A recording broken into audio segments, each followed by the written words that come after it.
بسم اللہ الرحمن الرحیم۔ السلام علیکم معزز طلباء کرام، آپ سب کیسے ہیں؟ آج ہم موطا امام محمد کے سبق نمبر 401 کو پڑھیں گے۔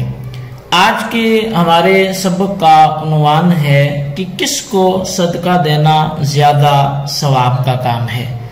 تو آج کے سبق میں ہم صدقہ کے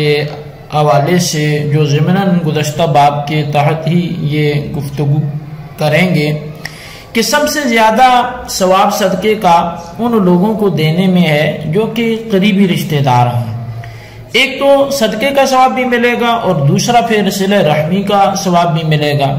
اور بلکہ اس سے بھی زیادہ اس قریبی رشتہ دار کو صدقہ دینے کا زیادہ ثواب ہے جو اس کے ساتھ دشمنی رکھتا ہو۔ یعنی ہم تو عموماً ایسا اپنے معاشرے میں دیکھتے ہیں کہ جو اپنا بھی ہو اگر تھوڑی ناراضی ہو جائے تو پھر اس کے ساتھ لین دین مسکرانہ تک سلام دعا بھی موقوف ہو جاتی ہے، جبکہ زیادہ ثواب جو ہے وہ اس قریبی رشتہ دار کو صدقہ دیا جائے کہ جو اس کے ساتھ دشمنی رکھتا ہے، پھر یوں ہوگا کہ دشمنی دوستی میں بدل جائے گی۔ اس حوالے سے مختلف روایات بھی موجود ہیں، احادیث بھی موجود ہیں، مختلف کتب احادیث میں موجود ہیں۔ میں چاہوں گا کہ کچھ احادیث آپ کے سامنے رکھوں۔ حضرت حکیم بن حزام سے روایت ہے کہ ایک آدمی نے رسول اکرم صلی اللہ علیہ وسلم سے سوال کیا کہ صدقات کے بارے میں کہ ان میں افضل کون ہے؟ تو فرمایا کہ دشمن ذی الرحم پر صدقہ کرنا یہ افضل ہے۔ اب اسی طرح ابو طلحہ سے روایت ہے کہ نبی اکرم صلی اللہ علیہ وسلم مسکین پر صدقہ کرنے کے حوالے سے جو ہے آپ نے فرمایا کہ مسکین پر صدقہ کرنا ایک صدقہ ہے اور قریبی رشتہ دار پر صدقہ بھی وہ صدقہ ہے اور ساتھ صلہ رحمی بھی ہے۔ تو یہ دو صدقے یعنی دو نیکیاں اس میں ہو جائیں گی۔ اور اسی طرح ام کلثوم بنت عقبہ سے روایت ہے کہ نبی پاک صلی اللہ علیہ وسلم نے فرمایا کہ سب سے افضل صدقہ وہ صدقہ ہے جو دل میں دشمنی رکھنے والے محرم پر جو ہے یہ ذی الرحم پر کیا جائے۔ اور اسی طرح حضرت ابو امامہ رضی اللہ تعالیٰ عنہ سے روایت ہے کہ نبی پاک صلی اللہ علیہ وسلم نے فرمایا کہ قریبی رشتہ دار پہ صدقہ اس کا اجر جو ہے وہ دگنا ہوتا ہے۔ اور اسی طرح حضرت ابو ہریرہ رضی اللہ تعالیٰ عنہ سے روایت ہے، وہ فرماتے ہیں کہ نبی پاک صلی اللہ علیہ وسلم نے فرمایا کہ اس ذات کی قسم جس نے مجھے حق کے ساتھ بھیجا ہے،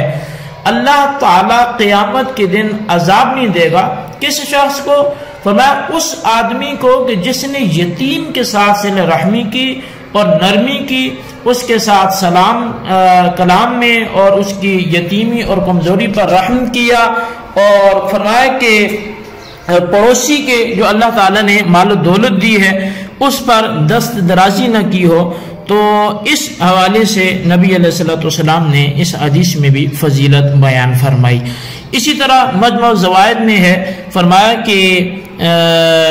اے محمد صلی اللہ علیہ وسلم کی امت، اس ذات کی قسم کہ جس نے مجھ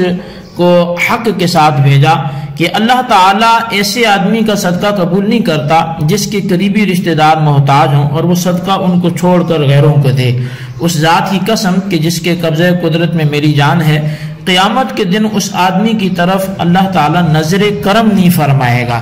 اسی طرح عمر بن معاذ انصاری اپنی دادی سے روایت کرتے ہیں کہ انہوں نے کہا کہ نبی پاک صلی اللہ علیہ وسلم نے فرمایا کہ اے مومن عورتوں، تم میں سے کوئی ایک اپنی ہمسائی کو برا نہ جانے، اگرچہ وہ بکری کا جلا ہوا کھر ہی کیوں نہ بھیجے۔ اسی طرح امام مالک رحمۃ اللہ علیہ فرماتے ہیں کہ ان کو یہ روایت پہنچی ہے نبی اکرم صلی اللہ علیہ وسلم کی زوجہ ام المؤمنین حضرت عائشہ صدیقہ رضی اللہ تعالی عنہا کے حوالے سے کہ ایک مسکین نے مجھ سے سوال کیا، یعنی ام المؤمنین رضی اللہ تعالی عنہ آپ فرماتی ہیں کہ ایک مسکین نے مجھ سے سوال کیا اور فرمایا کہ اس حال میں کہ وہ روزہ دار تھی اور گھر میں بجز ایک روٹی کے اور کچھ بھی میرے پاس نہ تھا، تو آپ نے اپنی لونڈی سے کہا کہ یہ روٹی فقیر کو دے دو۔ تو وہ کہنے لگی کہ آپ کے روزہ افطار کرنے کے لیے کچھ نہیں رہے گا۔ آپ نے فرمایا دے دو۔ تو لونڈی نے روٹی فقیر کو دے دی۔ شام کا وقت آیا تو کسی گھر والے یا کسی آدمی سے بکری یا بکری کے پکے ہوئے بازو کا گوشت آیا۔ آپ نے لونڈی کو بلا کر کہا یہ تیری روٹی سے بہتر ہے۔ اچھا، اب یہاں پر ایک سوال پیدا ہوتا ہے کہ جب ام المؤمنین حضرت عائشہ صدیقہ رضی اللہ تعالیٰ عنہ کے گھر میں اس روٹی کی سوا کچھ نہ تھا تو پھر بھی آپ نے وہ روٹی رائے خدا میں دے دی، تو کیا ایسی حالت میں جب اپنی جان خطرے میں ہو پھر بھی اس وقت بھی صدقہ کرنا کیا افضل کام ہے؟ تو اب اس حوالے سے امام ابو الولید باجی رحمۃ اللہ علیہ نے اپنی مشہور کتاب المنتقی جو شرح موطا امام مالک ہے اس میں آپ نے اس کے حوالے سے گفتگو کی ہے،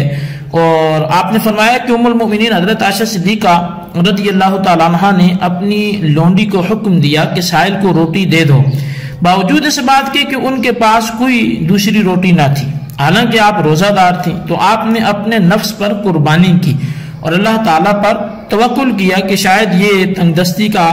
سال جو ہے وہ اس حوالے سے ہو۔ تو ام المؤمنین رضی اللہ تعالیٰ عنہ نے اس جہد سے اس سائل کو دیکھا کہ اس کو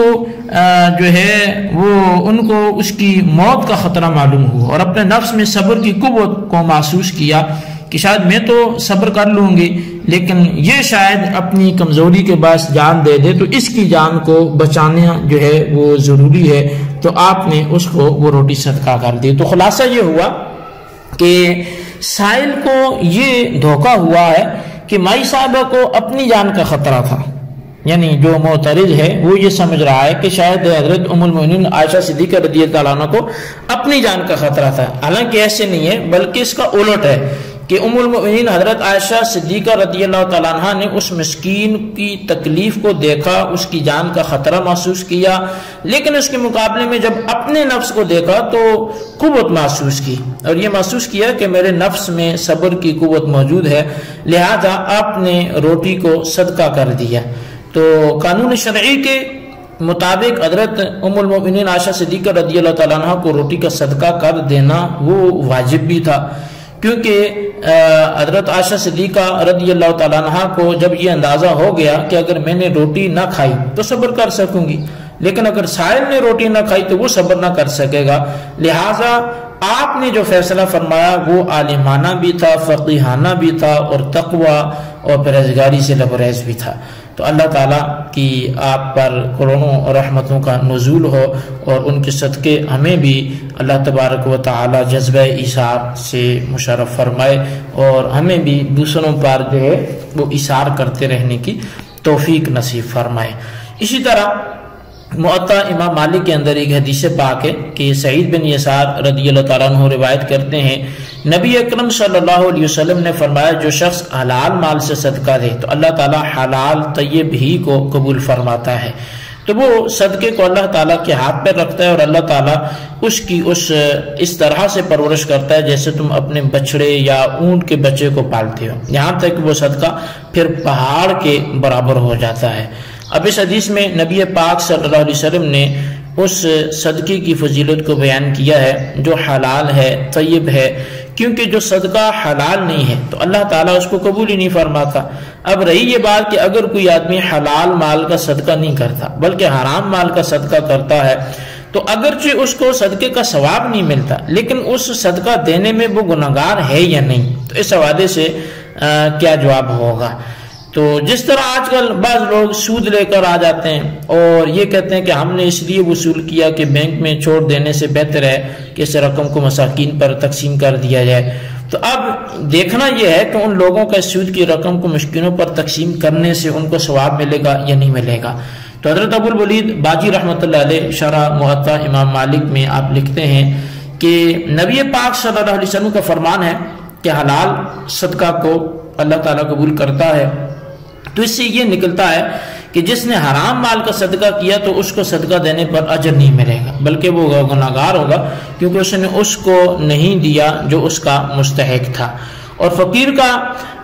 جو خیال ہے وہ یہ ہے کہ حرام مال کے صدقہ کرنے کی دو صورتیں ہیں، یا تو وہ ثواب سمجھ کر دے گا یا گناہ سمجھ کر۔ یہ بات تو واضح ہے کہ گناہ سمجھ کر کوئی شخص صدقہ نہیں دیتا، کیونکہ جب اسے علم ہو کہ میرے دینے میں مجھ پر گناہ ہے تو وہ کیوں صدقہ کرے گا۔ اب صرف دوسری صورت رہ جاتی ہے، حرام مال کو اس نیت سے صدقہ کرے کہ اس کو ثواب ملے گا، تو وہ بہت بڑا جرم ہے، جس کو فقہا نے اپنی کتابوں میں لکھا ہے کہ جب کوئی زنا کرتا ہے تو وہ گناہ کبیرہ کرتا ہے، وہ حرام کا مرتکب ہے، لیکن بسم اللہ پڑھ کر زنا کرے گا تو کافر ہو جائے گا۔ اسی طرح جب یہ کسی کا ہے تو اس پر حرام ہے، اور حرام کا صدقہ دے کر اس کی ثواب کی امید رکھنا یہ بھی بہت بڑا جرم ہے،